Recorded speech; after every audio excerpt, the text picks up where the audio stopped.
Les invitamos a los cuidadores, a los padres, a las madres, que se sienten con los niños, niñas y adolescentes y que establezcan algunos acuerdos para el uso de las tecnologías de la información y la comunicación en casa. Y eso va desde el tiempo del uso de los dispositivos, de la navegación en línea, y también va hacia dónde deben estar ubicados los equipos por los cuales tú te conectas. Trate de que sea un espacio en el que usted pueda en algún momento monitorear que los niños estén navegando, por ejemplo, en la sala de la casa, en un espacio que sea público. O sea, si es que el niño se está escondiendo para navegar, es porque algo está pasando.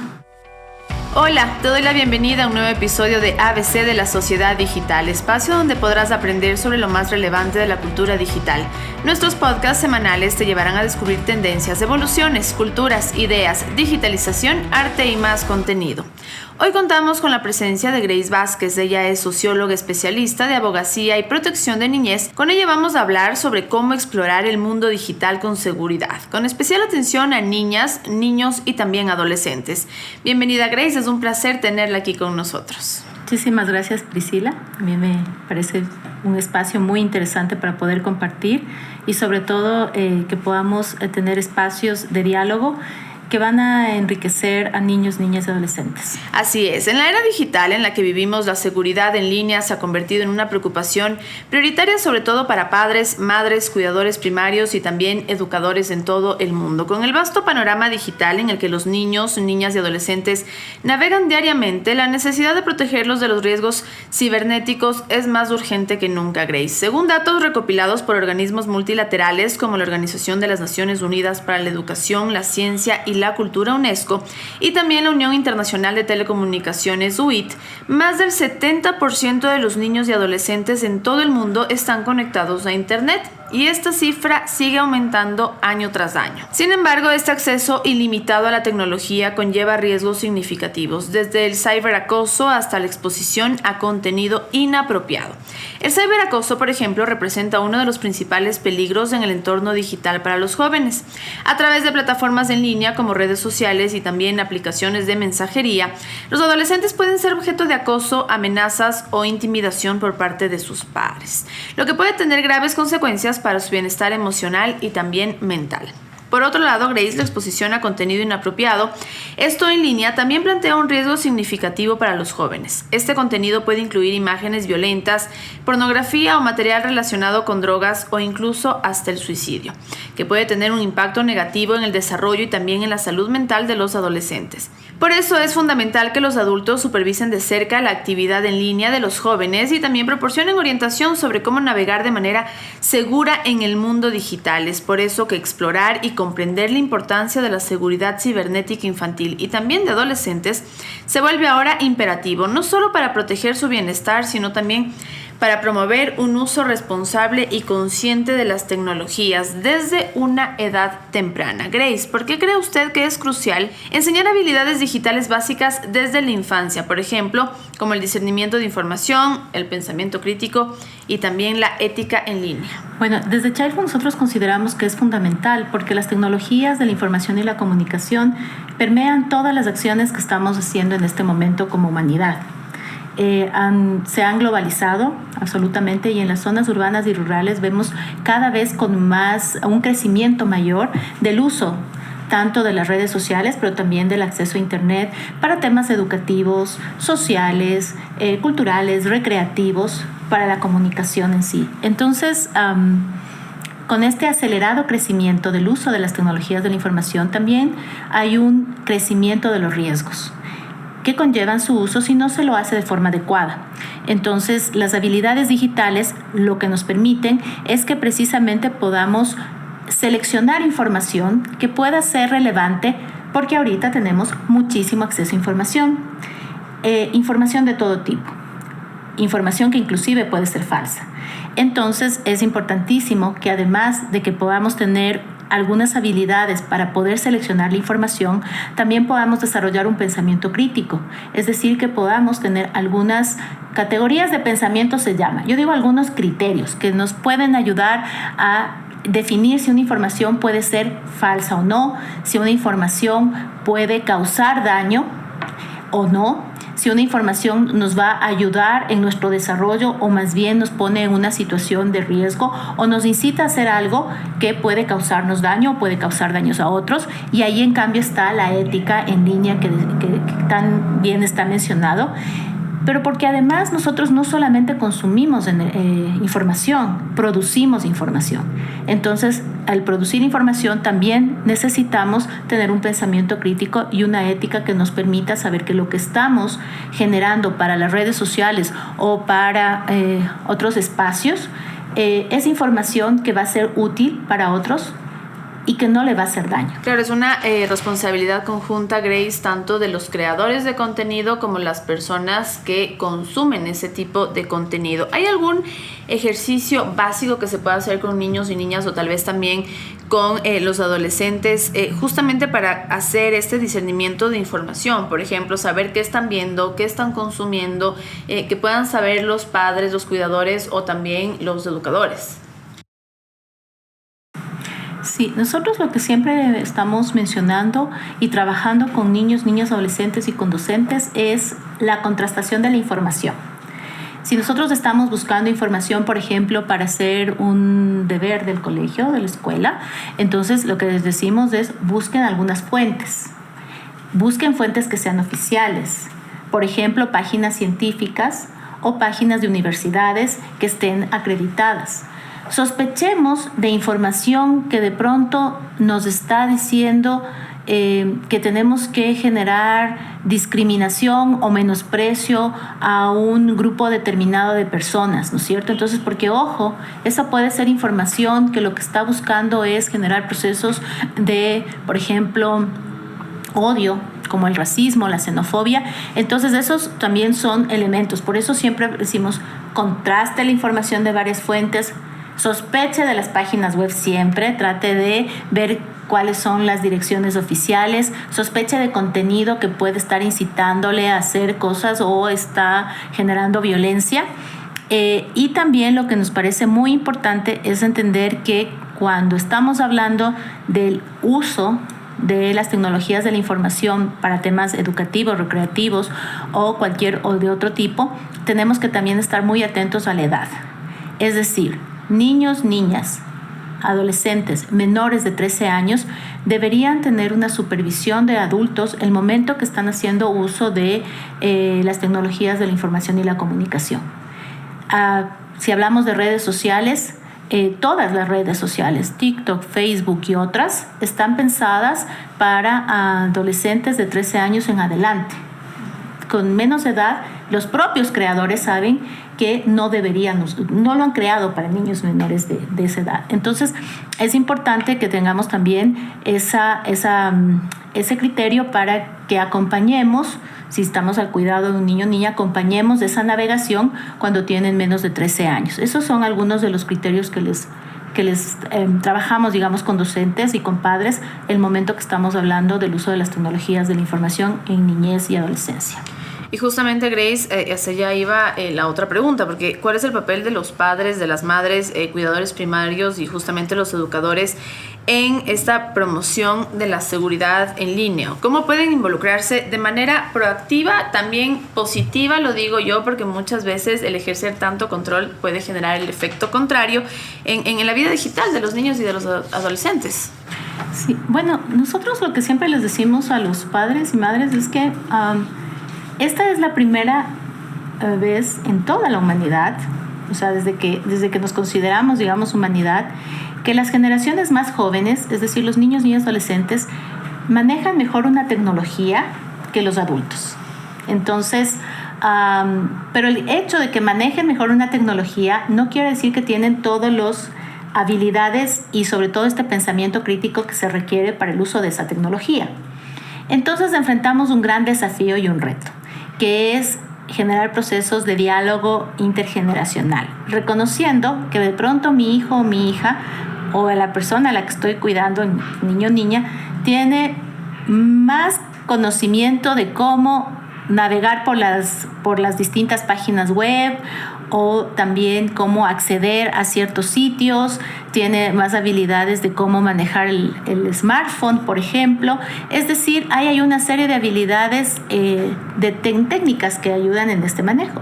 Sin embargo, en el adulto está, en cambio, la experiencia y el conocimiento que puede ayudar a desarrollar el pensamiento crítico, pero también a que tengas algunas habilidades y desarrollar algunas habilidades que le permitan a ese niño o niña, por ejemplo, discernir información, que es un poco lo que hemos estado hablando. Entonces, ahí este papel de los padres, de las madres, de docentes, se convierte en un papel de acompañar ese proceso de navegación. Como muy bien tú lo marcabas, no es un tema de control ni de prohibición, porque al contrario, cuando nosotros prohibimos, eso se vuelve una actividad clandestina, y lo que menos nosotros queremos es que los niños naveguen clandestinamente y sientan que lo que están haciendo está mal. Lo que estamos más bien indicando es que el uso de la tecnología es muy positivo. De hecho, el salto que ha tenido la humanidad en los últimos 50 años en este desarrollo es por es por el uso de las tecnologías de la información y la comunicación. Entonces, eso es lo que nos marca y que van a seguir creciendo. Eso nos marca la medida, por ejemplo, la inteligencia artificial, de cómo va a ser necesario que tengamos todas unas habilidades para poder manejarla de forma adecuada y que eso contribuya al desarrollo del país y al propio desarrollo personal, económico, social, cultural del espacio en el que estamos conviviendo en este momento. Entonces, al ser tan importantes las tecnologías de la información y comunicación, todos tenemos esa responsabilidad.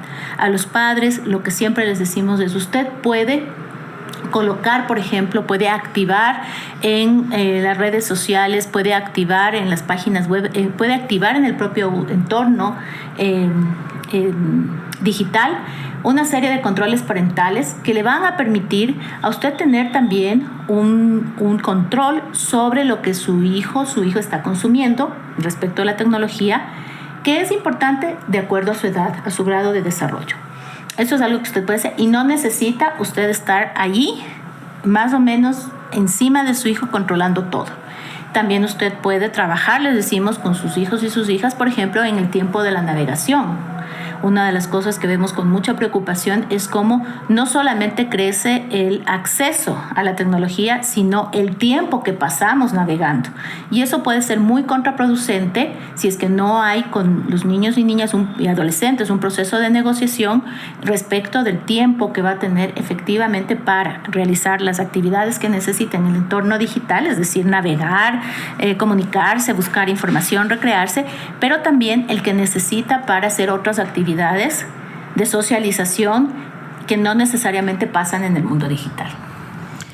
¿Hasta qué edad, Grace, se puede hacer este control? Porque vamos a entrar en un tema que es la siguiente pregunta sobre el ciberacoso, pero ¿hasta qué edad se puede ejercer este control positivo? Claro. Yo te diría que este control positivo, que es más bien este acompañamiento, tiene que ser durante todo el proceso que está bajo tu responsabilidad de la crianza y el cuidado de ese niño, niña, adolescente. Es decir, no importa si ya tiene 17 años, sería importante, les decimos siempre a los padres, que no se asuste, que no necesita usted manejar la tecnología, pero de arriba abajo, para sentarse con su hijo o hija y conversar, o con el niño o niña y conversar sobre qué es lo que está viendo en las redes sociales, qué temas le están interesando, si es que ha tenido algún contacto con alguna persona que no conoce, si ese contacto le molestó, si hay algo que esté generando algún tipo de incomodidad. Entonces, todo esto es parte de una conversación que no necesitas de estar ahí, digamos, controlando, ¿no es cierto?, el uso del aparato, pero que sí tú puedes generar una serie de hábitos. Ese es el pensamiento crítico, una serie de criterios para que los y las niños y adolescentes puedan ir generando esa aproximación y ese uso positivo de las tecnologías de la información y comunicación. Y eso es durante todo el proceso de crecimiento. Es mejor si empiezas a muy tempranas edades, aunque lo hemos dicho muchas veces, no debería un niño y adolescente menor de 13 años navegar solo. O sea, no debería hacerlo.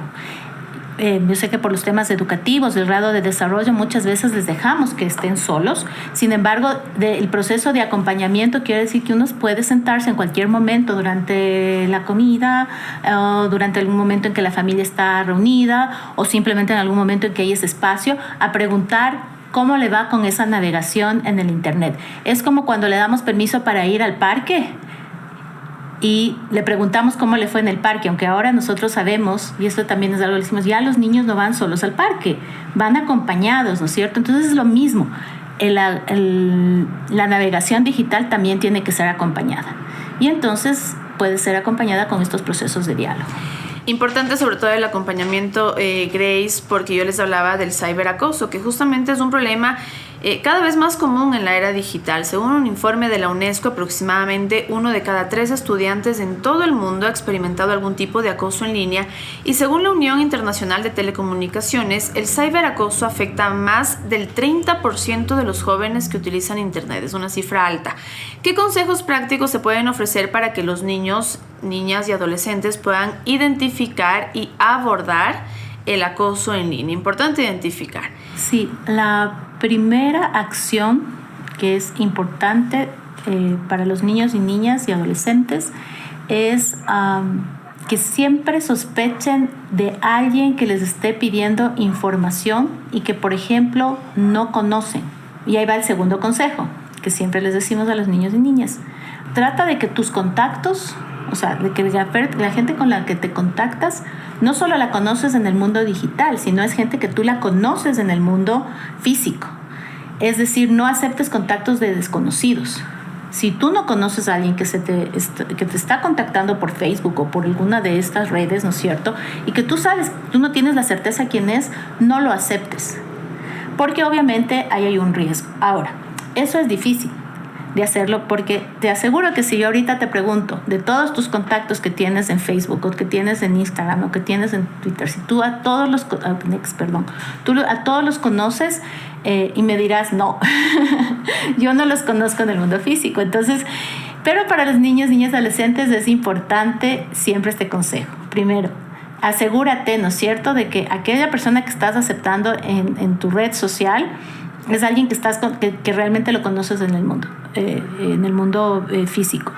Pero la otra cosa que nos parece importante como consejo práctico también es decirles a los niños y niñas que cualquier cosa que les haga sentir incómoda de una interacción digital tiene que ser comunicada a un adulto. ¿A qué me refiero?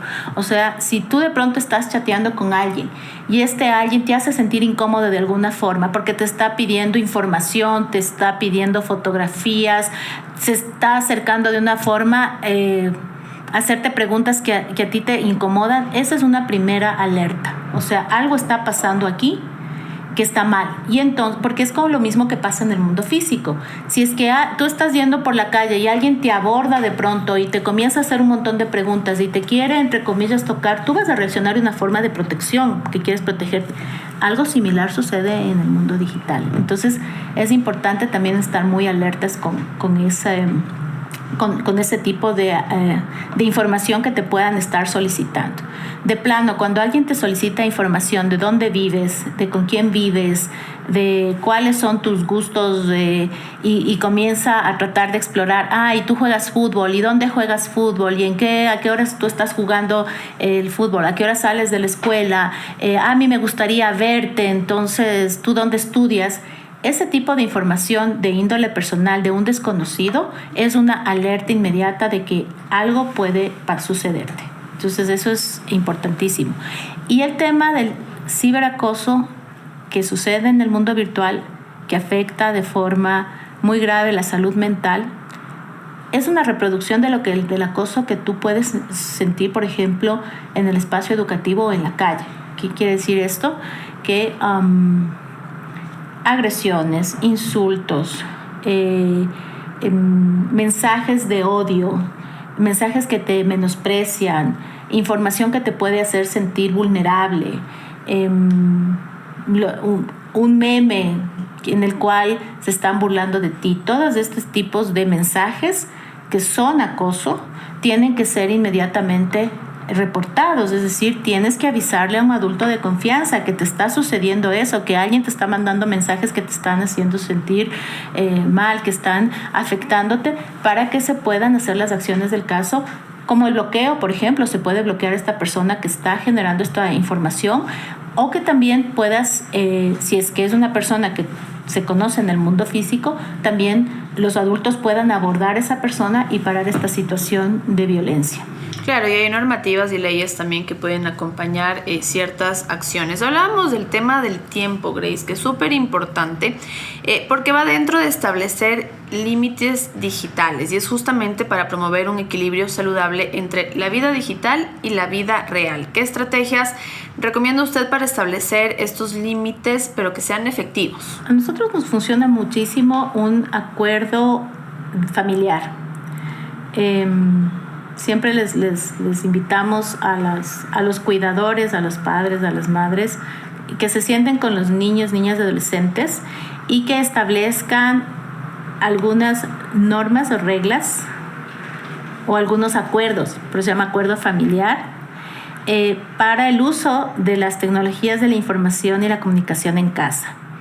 Entonces, y eso va desde el tiempo del uso de los dispositivos, de la navegación en línea, y también va hacia dónde deben estar ubicados los equipos por los cuales tú te conectas. Por ejemplo, nosotros siempre les decimos, trate de que sea un espacio en el que usted pueda en algún momento monitorear también. Lo que decíamos no es controlar, es monitorear. Entonces, que esté en un espacio en el que, por ejemplo, el lugar donde los niños hacen los deberes. Entonces, ahí va a estar en la computadora y entonces yo tengo acceso como tiene el niño o niña a hacerlo. Si es que va a haber navegación por medio de los teléfonos, ¿no es cierto? Procuremos que siempre que los niños estén navegando, por ejemplo, en la sala de la casa, en un espacio que sea público. O sea, si es que el niño se está escondiendo para navegar, es porque algo está pasando. No debería esconderse. Y eso es un tema de alerta que siempre les decimos a los padres y madres. Con los adolescentes puede ser un poco más difícil por los temas de privacidad y entonces también genere acuerdos con ellos y ellas. Lo importante es que se puedan establecer horarios, lugares de la navegación, el uso, para qué estamos utilizando el tema de las redes sociales o de las tecnologías de la información y la comunicación. Esos acuerdos son importantes, son estos acuerdos éticos familiares que hablábamos y que luego también se convierten en mecanismos de seguimiento. Es decir, yo hago un acuerdo y entonces la idea es que todos lo vamos a cumplir. Y también la familia debería como ponerse unos elementos, decir, ¿qué pasa si yo no cumplo con eso? Entonces, ¿qué pasa? Si tú no cumples con el número de horas de navegación, por ejemplo, entonces la próxima vez yo lo que voy a hacer es retirarte el dispositivo. O lo que voy a hacer es apagar el acceso a internet, o sea, el wifi que tenemos en la casa.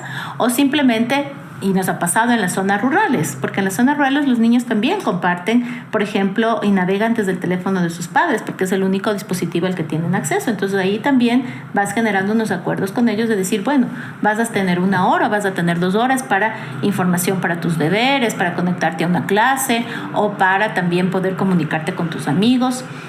Por eso hablamos de este acuerdo familiar y de este acompañamiento.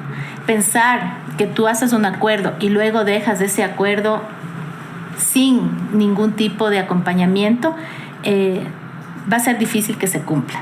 Eso es, o sea, por eso hablamos siempre de la necesidad de la presencia del papá o de la mamá o del cuidador en algún momento del día conversando con su hijo o hija sobre este tema.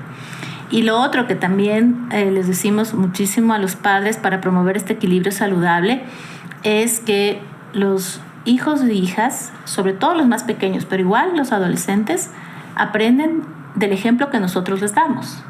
Y es muy común ahora, lamentablemente, que cuando el niño o niña de 2 o 3 años comienza a llorar o comienza a ponerse inquieto, yo inmediatamente cojo el celular, pongo un video y le doy.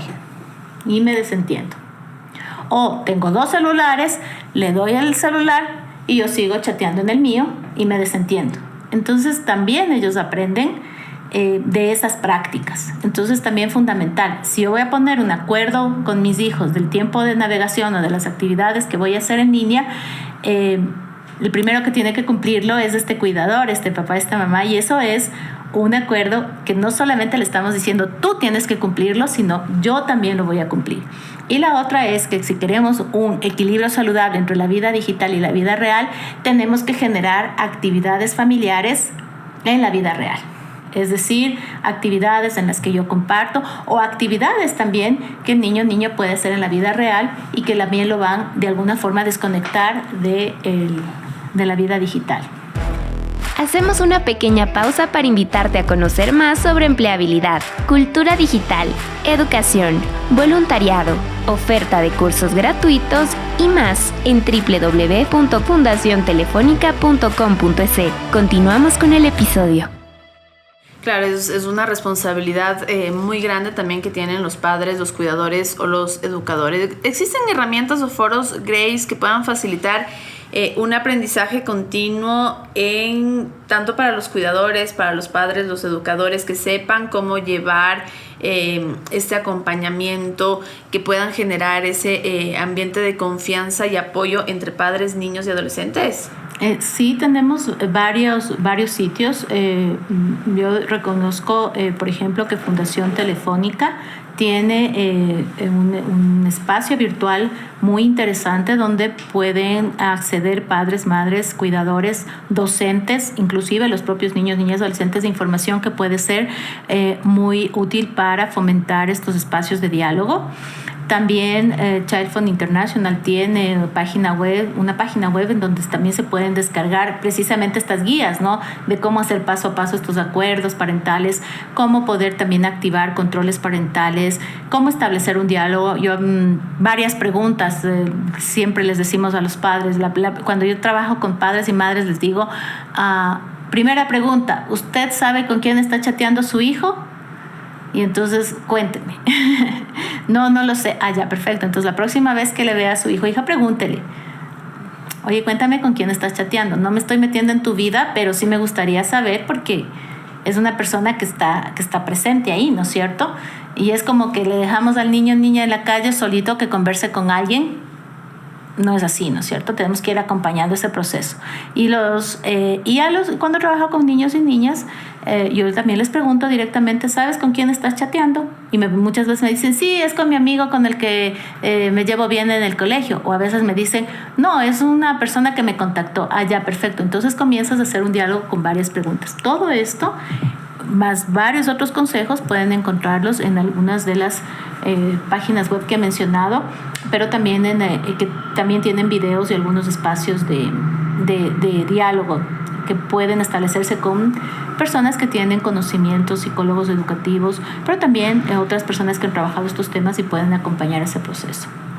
Grace, la seguridad de la información personal es una preocupación constante en el mundo digital, en todos los países. ¿Qué medidas recomienda tomar para proteger la información personal en línea de los niños y adolescentes? Muchas veces vemos, por ejemplo, artistas que no muestran la cara de sus hijos, que no los exponen todavía. Hay personas que no necesariamente están dentro del mundo de la fama que hacen lo mismo. ¿Qué se recomienda?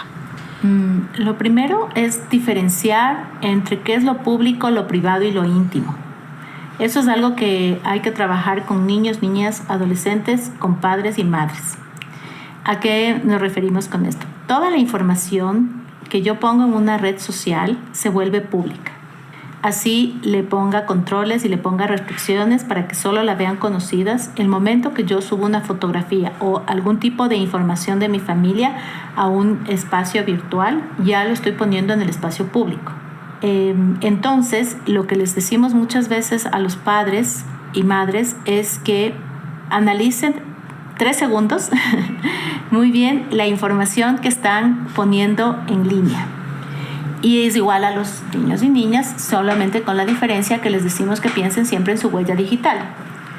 Que como nosotros dejamos en el mundo físico una huella, en el mundo virtual también estamos dejando una huella digital.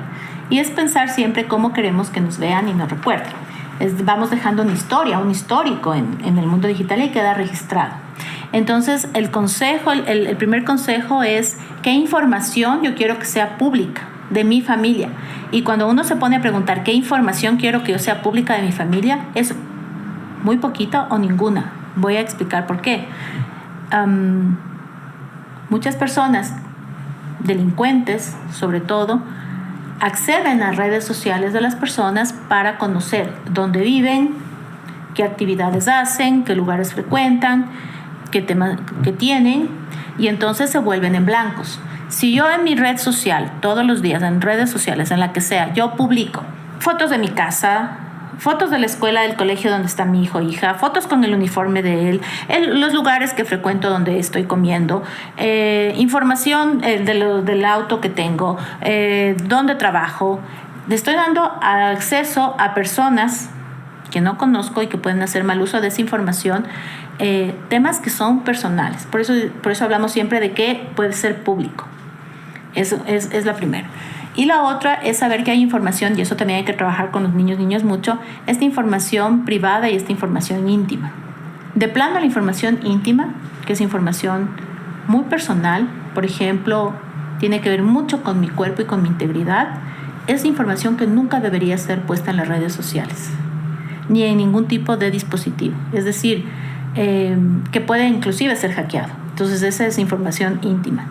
La información privada es información que a lo mejor yo quiero compartir por WhatsApp con mi papá, con mi mamá o con mis amigos, ¿no es cierto? Pero aún así sabiendo que es información privada, que solamente estoy compartiendo con un número muy reducido de personas, el momento que yo lo pongo en una red social puede en algún momento ser pública, porque alguien la hackea o porque alguien que yo confiaba decide publicarla o enviarla a todas las personas que conoce o ponerla en un espacio que ya no es privado sino público. Entonces, trabajamos mucho en que podamos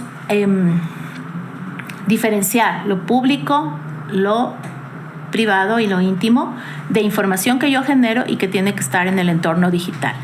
Y sobre todo a los padres, madres, a los cuidadores primarios, a los educadores, les pedimos siempre que tengan mucho cuidado con la información que están publicando. Lo que tú dices de cubrir los rostros, pero inclusive de no dar información ni pistas de dónde estamos. Por ejemplo, dónde vivimos. Es que mi barrio es la cosa más linda, entonces yo tomo fotografías y digo, aquí vivo, aquí está mi casa, aquí está el sitio donde estudian mis hijos.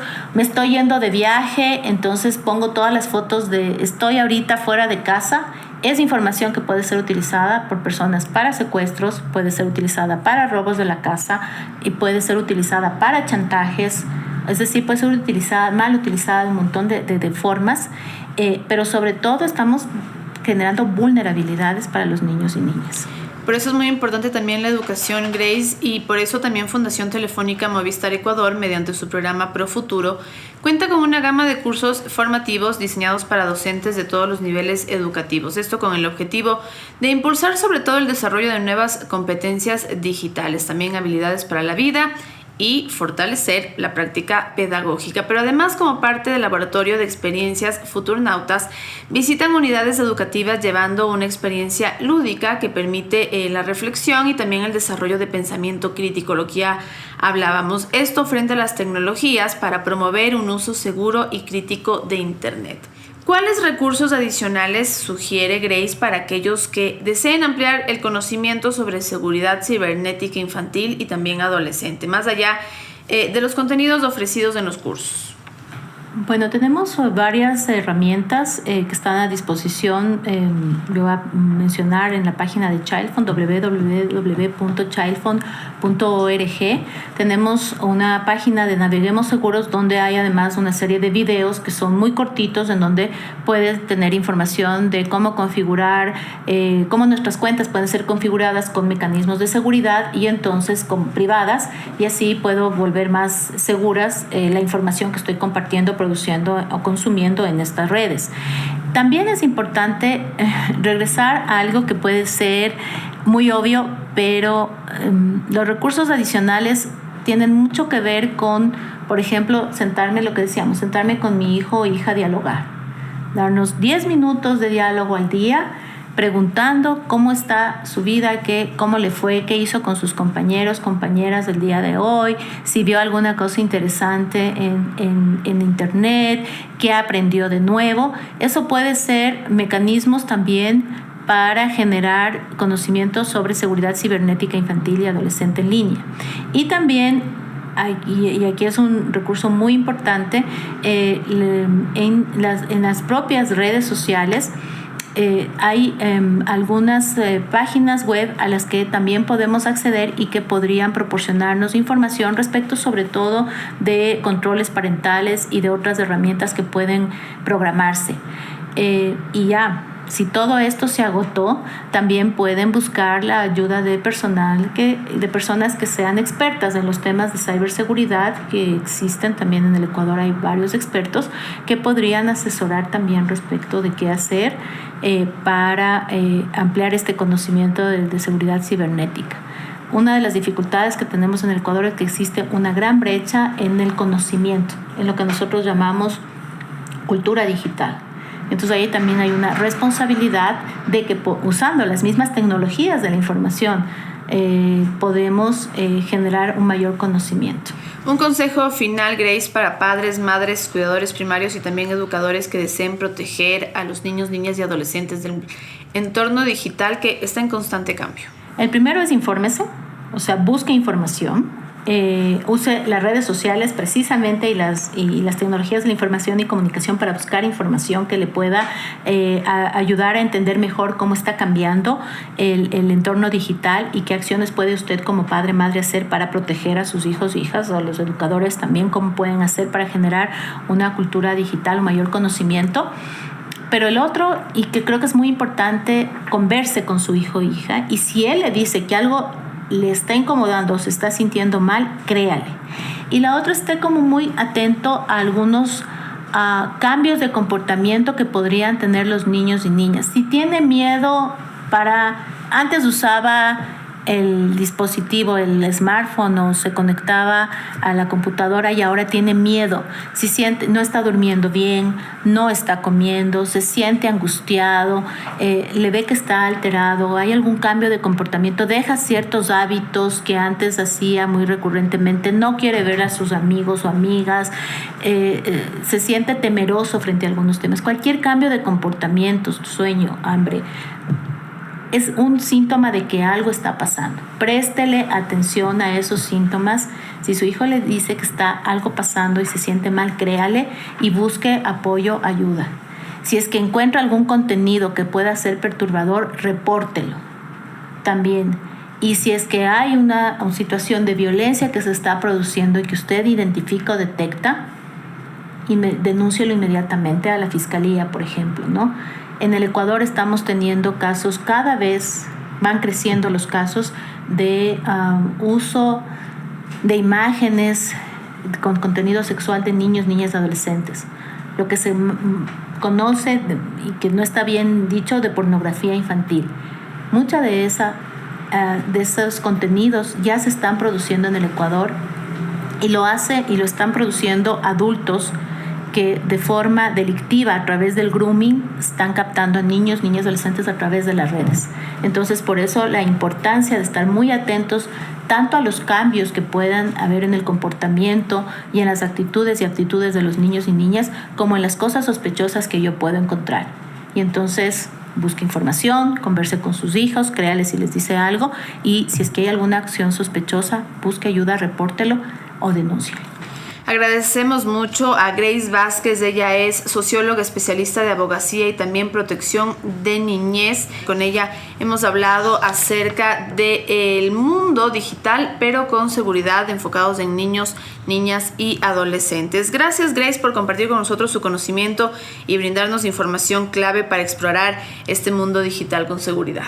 Muchísimas gracias, Priscila. Y así llegamos al final de este episodio. Espero que lo hayas disfrutado y que la información compartida te haya sido valiosa. Antes de despedirme, te recuerdo que nos sigas en nuestras redes sociales. Nos encuentras como Fundación Telefónica Movistar Ecuador en X, Instagram, Facebook, en YouTube y en LinkedIn.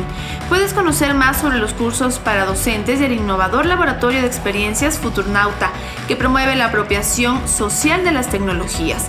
Esto en www.fundaciontelefónica.com.es. No pierdas la oportunidad de unirte a esta comunidad y seguir explorando nuevas formas de aprendizaje y tecnología. Yo soy Priscila Romero y esto fue el ABC de la Sociedad Digital. Gracias por escuchar y hasta la próxima.